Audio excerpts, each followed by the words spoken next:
श्रीकृष्णाय वासुदेवाय हरये परमात्मने प्रणतक्लेशनाशाय गोविंदाय नमो नमः। श्रीमद् भागवत महापुराण की भाव यात्रा छठे स्कंद के 17वें अध्याय तक आ पहुंची। पिछले अध्याय में राजा चित्रकेतु को अंगिरा और नारद जी के द्वारा दिव्य ज्ञानोपदेश के माध्यम से उसका शोक दूर किया गया। अब उसके साथ साथ एक सुंदर मंत्रोपनिषद का भी उपदेश नारद जी ने किया और नारद जी के द्वारा जो मंत्र दिया गया था उस उपनिषद के माध्यम से 7 दिन में ही भगवान शेष जी के दर्शन चित्रकेतु को हुए। और देखिए, भगवान शंकरषण से वरदान प्राप्त करने के पश्चात आगे चित्रकेतु के जीवन में क्या घटना घटित हुई, इस सारा का सारा आख्यान इस 17वें अध्याय में दिया गया। तो सुखदेव जी कहते हैं, विद्याधर चित्रकेतु जो है, जैसे ही शेष भगवान अंतर्धान हुए, शंकरषण भगवान अंतर्धान हुए और उनको नमस्कार किया और सिद्धि के द्वारा प्राप्त जो सुंदर विमान था, भगवत कृपा से प्राप्त जो विमान था, उस पे आरूढ़ होकर के आकाश मार्ग में स्वच्छंद रूप से चित्रकेतु जो है विचरने लगे। महायोगी चित्रकेतु करोड़ों वर्षों तक सब प्रकार के संकल्पों को पूर्ण करने वाली सुमेरु पर्वत की घाटियों में विहार करते रहे। उनके शरीर का बल और इंद्रियों की शक्ति अक्षुण्ण रही। बड़े बड़े मुनि सिद्ध चारण उनकी स्तुति करते रहते। उनकी प्रेरणा से विद्याधरों की स्त्रियां उनके पास सर्वशक्तिमान भगवान के गुण और लीलाओं का गान करती रहती थी। एक दिन की बात है, चित्रकेतु भगवान के द्वारा दिए हुए तेजोमय विमान पर सवार होकर कहीं जा रहे थे। इसी समय उन्होंने देखा कि भगवान शंकर बड़े बड़े मुनियों की सभा में सिद्ध चारणों के बीच बैठे हुए हैं और साथ ही भगवती पार्वती में बैठाकर एक हाथ से उन्हें आलिंगन किए हुए हैं। यह देखकर चित्रकेतु विमान पर चढ़े हुए ही, यानी विमान से ही उनके पास चले गए और भगवती पार्वती को सुना सुना करके जोर से हंसने और कहने लगे। क्या कहने लगे? एष लोक गुरु साक्षात् धर्मं भक्ता शरीरिणाम् आस्ते मुख्य सभायां वै मिथुनी भूय भार्यया। चित्रकेतु ने कहा, अहो, ये सारे जगत के धर्म शिक्षक और गुरुदेव हैं, ये समस्त प्राणियों में श्रेष्ठ हैं। इनकी यह दशा है कि भरी सभा में अपनी पत्नी को शरीर से चिपका करके बैठे। जटाधारी बहुत बड़े तपस्वी ब्रह्मवादियों के सभापति होकर के भी साधारण पुरुष के समान निर्लज्जता से गोद में स्त्री लेकर के बैठे हैं। प्रायः साधारण पुरुष भी एकांत में ही स्त्रियों के साथ उठते बैठते हैं, परंतु ये इतने बड़े व्रतधारी होकर के भी उसे यानी पत्नी को भरी सभा में लिए बैठे। सुखदेव जी कहते हैं, राजन, भगवान शंकर की बुद्धि अगाध है। चित्रकेतु का यह कटाक्ष सुनकर वे हंसने लगे, कुछ भी बोले नहीं।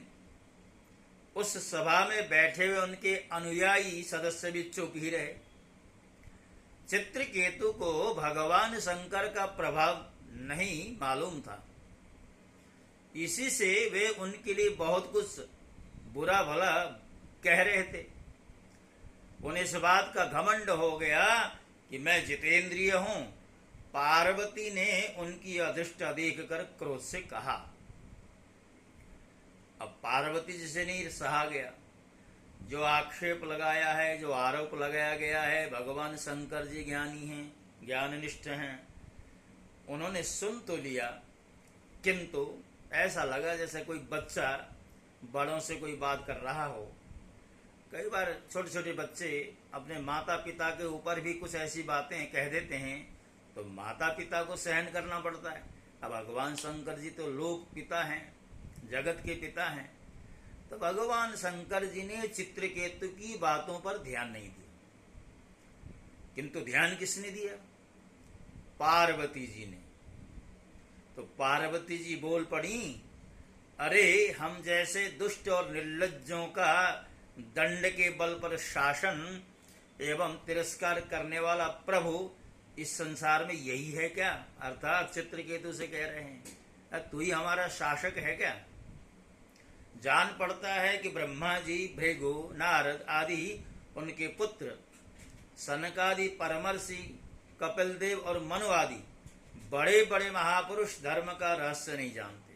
कभी तो वे धर्म मर्यादा का उल्लंघन करने वाले भगवान शिव को इस काम से नहीं रोकते।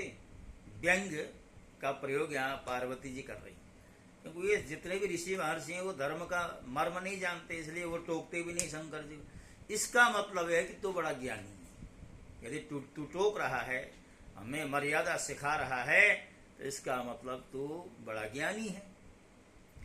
ब्रह्मा आदि समस्त महापुरुष जिनके चरण कमलों का ध्यान करते रहते हैं, इन्हीं मंगलों को मंगल बनाने वाले साक्षात जगत गुरु भगवान का और उनके अनुयायी महात्माओं का इस अधम राजा ने तिरस्कार किया और शासन करने की चेष्टा की। इसलिए यह ढीठ सर्वथा दंड का पात्र है।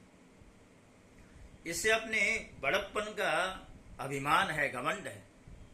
यह मूर्ख भगवान श्री हरि के उन चरण कमलों में रहने योग्य नहीं है, जिनकी उपासना बड़े बड़े सतपुरुष किया करते हैं। चित्रकेतु को संबोधन करके कहने लगी, अरे दुर्मते, तो पापमय असुर योनि में चला जा। ऐसा होने से बेटा तू फिर कभी किसी महापुरुष का अपराध नहीं करेगा। सुखदेव जी कह रहे हैं कि परीक्षित, जब पार्वती जी ने इस प्रकार चित्रकेतु को शाप दे दिया, तुझे तो असुर योनि में जाना चाहिए। उसी समय जो चित्रकेतु हैं वो विमान से उतरा और माता पार्वती जी के पास जाकर के सिर झुका करके प्रणाम करने लगे। और चित्रकेतु ने कहा, माता पार्वती जी, मैं बड़ी प्रसन्नता से अपने दोनों हाथ जोड़कर के आपका शाप स्वीकार करता हूं। जो भगवान के भक्त होते हैं, कदाचित उनसे त्रुटि हो जाए, गलती हो जाए और उसके बदले में शाप प्राप्त हो जाए, तो उस शाप को सहर्ष स्वीकार करते हैं। क्योंकि देवता लोग मनुष्यों के लिए जो कुछ भी कह देते हैं, वह उनके प्रारब्धानुसार मिलने वाले फल की पूर्व सूचना मात्र होती है। अर्थात आपने मुझे जो शाप देने का एक तरह से बहाना किया है, वो शाप नहीं, अपितु मेरे पूर्व जन्म के द्वारा पूर्व जन्म में किए हुए जो मेरे कर्म हैं, वही प्रारब्ध बन करके आए। और प्रारब्ध की सूचना अपने शाप के माध्यम से मुझे दी। यह जीव अज्ञान से मोहित हो रहा है। मां पार्वती जी से चित्रकेतु की वार्ता चल रही है। चित्रकेतु कहता है कि यह जीव अज्ञान में से मोहित हो रहा है और इसी कारण इस संसार चक्र में भटकता रहता है तथा सदा सर्वदा सर्वत्र सुख और दुख भोगता रहता है। हे माता जी, सुख और दुख को देने वाला न तो अपना आत्मा है न कोई दूसरा। जो अज्ञानी हैं वे ही अपने को अथवा दूसरे को सुख दुख का कर्ता मान बैठते हैं। यह जगत सत्व रज आदि गुणों का स्वाभाविक प्रवाह है। इससे क्या शाप, क्या अनुग्रह, क्या स्वर्ग, क्या नरक, क्या सुख और क्या दुख। एकमात्र परिपूर्णतम भगवान ही बिना किसी की सहायता के अपनी आत्मस्वरूपिणी माया के द्वारा समस्त प्राणियों की तथा उनके बंधन, मोक्ष और सुख दुख की रचना कर। हे माता जी, भगवान श्री हरि सब में सम और माया आदि मल से रहित है। उनका कोई प्रिय अप्रिय, जाति, बंधु, अपना पराया नहीं है। जब उनका सुख में राग नहीं है तब उनमें रागजन्य क्रोध तो हो ही कैसे सकता है। हे माता, मैं शाप से मुक्त होने के लिए आपको प्रसन्न नहीं कर रहा हूं। मैं तो यह चाहता हूं कि आपको मेरी जो बात अनुचित प्रतीत हुई है, अर्थात मेरी बातों का आपको बुरा लगा हो, उसके लिए मुझे क्षमा करें। चित्रकेतु ने जब माता पार्वती से ये बात कही कि मेरी बातों का बुरा लगा हो तो मुझे क्षमा करना, इतना कह करके चित्रकेतु विमान पर सवार हुए, वहां से चल पड़े। और देखिए, वहां जो सभा बैठी थी, सभा में बैठे जितने भी लोग थे सबको बड़ा आश्चर्य हुआ। शाप प्राप्त होने पर भी कोई ग्लानि नहीं है, कोई कष्ट की अनुभूति नहीं है चित्रकेतु को। तो जैसे ही चित्रकेतु का वहां से प्रस्थान हुआ, भगवान शंकर जी जो है समस्त ऋषियों के आगे, उनके सामने ही पार्वती जी से, माता पार्वती जी से कहते हैं, सुंदरी, दिव्य लीला विहारी भगवान के निष्प्रिय और उदार हृदय दासानुदासों की महिमा तुमने अपनी आंखों से देख ली ना। साप मिलने पर भी कोई चेहरे में कोई म्लानता नहीं, कोई दुख नहीं, कोई कष्ट नहीं। जो लोग भगवान के शरणागत होते हैं वे किसी से भी नहीं डरते, क्योंकि उन्हें स्वर्ग, मोक्ष और नरकों में एक ही वस्तु के केवल भगवान के ही समान भाव से दर्शन होते हैं। जीवों को भगवान की लीला से ही देह का संयोग होने के कारण सुख दुख, जन्म मरण और शाप, अनुग्रह आदि द्वंद्व प्राप्त होते हैं। जैसे स्वप्न में भेद भ्रम से सुख दुख आदि की प्रतीति होती है और जागृत अवस्था में भ्रमवश माला में ही सर्प बुद्धि हो जाती है, वैसे ही मनुष्य अज्ञानवश आत्मा में देवता, मनुष्य आदि का भेद तथा गुणदोष आदि की कल्पना कर लेता है। जिनके पास ज्ञान और वैराग्य का बल है और जो भगवान वासुदेव के चरणों में भक्ति भाव रखते हैं, उनके लिए इस जगत में ऐसी कोई भी वस्तु नहीं है जिससे वे हे या उपादेय समझकर राग द्वेष करें। भगवान का न कोई प्रिय है न कोई अप्रिय है, उनका कोई न अपना है न पराया है। वे सभी प्राणियों के आत्मा हैं, इसलिए सभी प्राणियों के प्रियतम है। इसलिए तुम्हें भगवान के प्यारे भक्त, शांत, समदर्शी, महात्मा पुरुषों के संबंध में किसी प्रकार का आश्चर्य नहीं करना चाहिए। सुखदेव जी कहने लगे, परीक्षित, भगवान शंकर का यह भाषण सुनकर भगवती पार्वती जी की चित्त वृत्ति शांत हो गई और उनका विस्मय चला गया। भगवान के परम प्रेमी भक्त चित्रकेतु भी भगवती पार्वती को बदले में शाप दे सकते थे चाहे तो, किंतु उन्होंने शाप न देकर उनका शाप अपने सिर पर चढ़ा लिया, सिरोधार्य किया।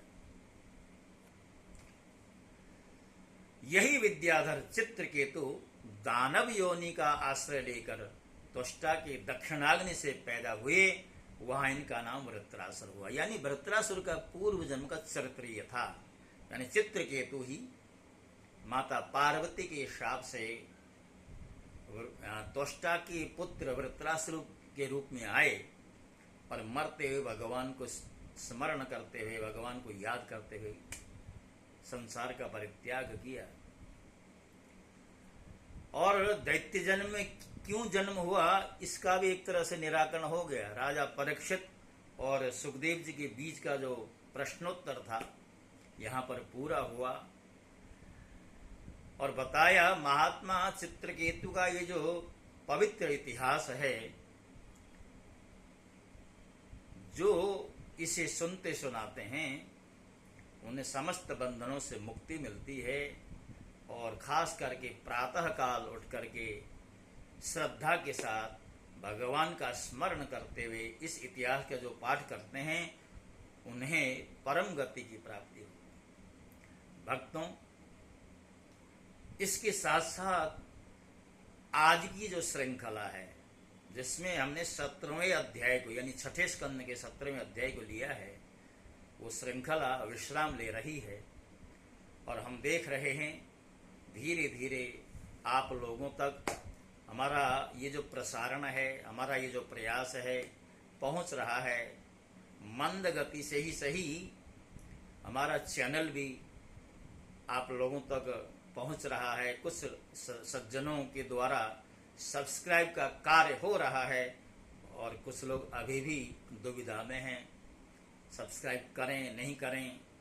सब्सक्राइब करके अगर नोटिफिकेशन का बटन दबा देंगे तो बार बार नोटिफिकेशन आते रहेंगे, बार बार देखना पड़ेगा। इस दुविधा में भी हो सकते हैं। आप नोटिफिकेशन का बटन बेशक मत दबाइए, सब्सक्राइब तो कर ही दीजिए ताकि हमारा ये जो चैनल है और विस्तार को प्राप्त होगा। इन्हीं शब्दों के साथ आपसे मैं विदा होता हूँ।